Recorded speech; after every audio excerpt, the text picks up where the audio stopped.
Hi everyone, we are at the second and the last part of carving cardboard with X-Acto knife series. In the first part, we saw how to cut the shapes with the straight lines with X-Acto knife, and in the second part, we will see how to cut the shapes with the curved lines with X-Acto knife. Like last time, this time also, you will be getting several practice templates. Let's get started. You'll need a self-healing mat, a small one is perfectly fine, templates, cardboard, X-acto knife, and safety goggles, optional. For demonstration, I chose a template with circle and wavy line. I chose to use a thick handle knife over the thin handle because with the thick handle I feel in control. It's a personal choice after all. Hold the knife with the sharp edge facing down and keep the line you're cutting in front of you. Now start cutting. Don't force your hand into an awkward position just to follow the line. As soon as you feel your hand twisting or knife starts blocking your view, stop.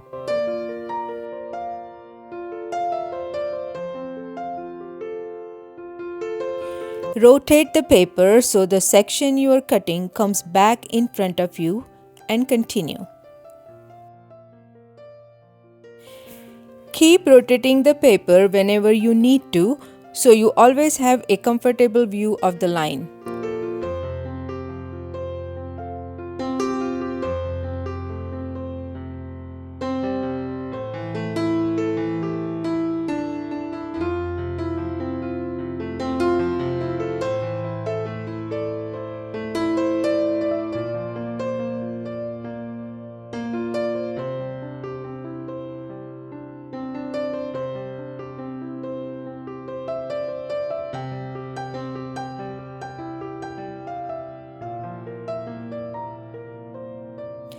And that's it.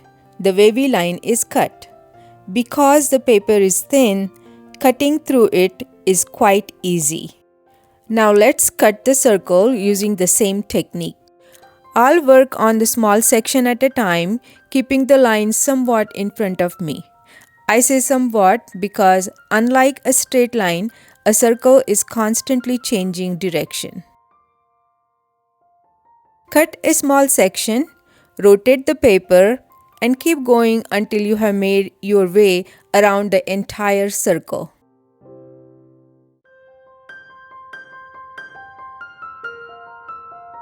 Now we can move on to cardboard cutting. Before we proceed to cardboard carving, if you're liking what you're seeing so far, please subscribe, share, like, and comment. I have already transferred the design onto the cardboard.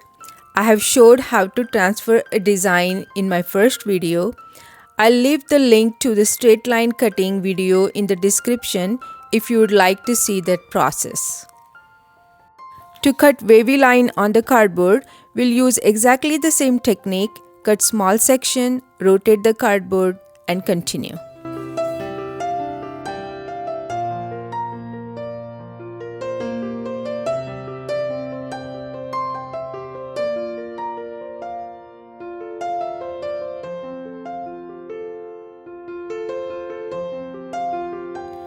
Cardboard is much thicker than paper, so one pass usually isn't enough. Go over the line again to deepen the groove. It's still not cut through completely, and that's okay. Now pick up the cardboard, insert the blade into the groove you have made, and follow the path. Because the blade is sitting inside the groove, it naturally follows the line instead of wandering away from it. This time, cardboard is completely cut through.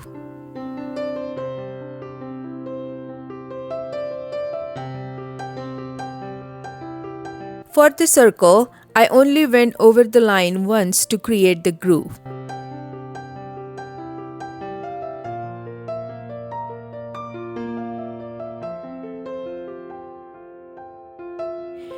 Then I inserted the blade into the groove and followed it all the way around to cut the circle.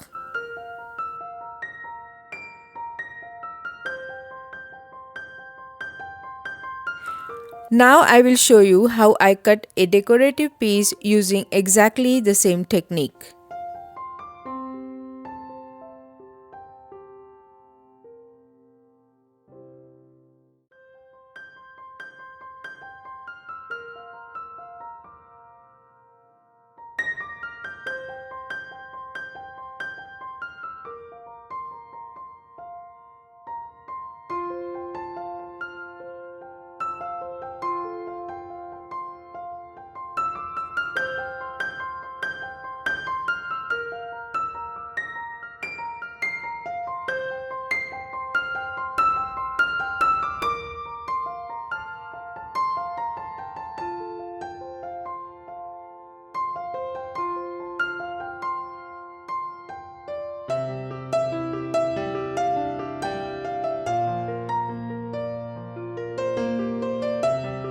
Here you can see that the piece isn't completely cut through yet. But if you try to pull it off before making sure the entire piece is cut, it can tear. Sometimes this can damage the piece significantly. Once you have practiced enough, you may find that you don't always need to make a groove first.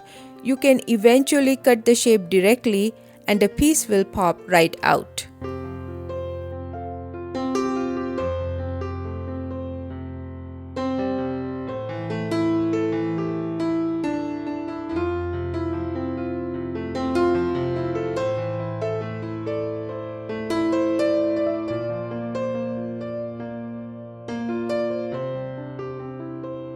And here are the shapes we just made. In case if you are wondering where you are going to use this skill, then please check out my cardboard furniture making videos where I have used this skill extensively. Maybe that might inspire you to try one of the furnitures. Anyways, thanks for watching.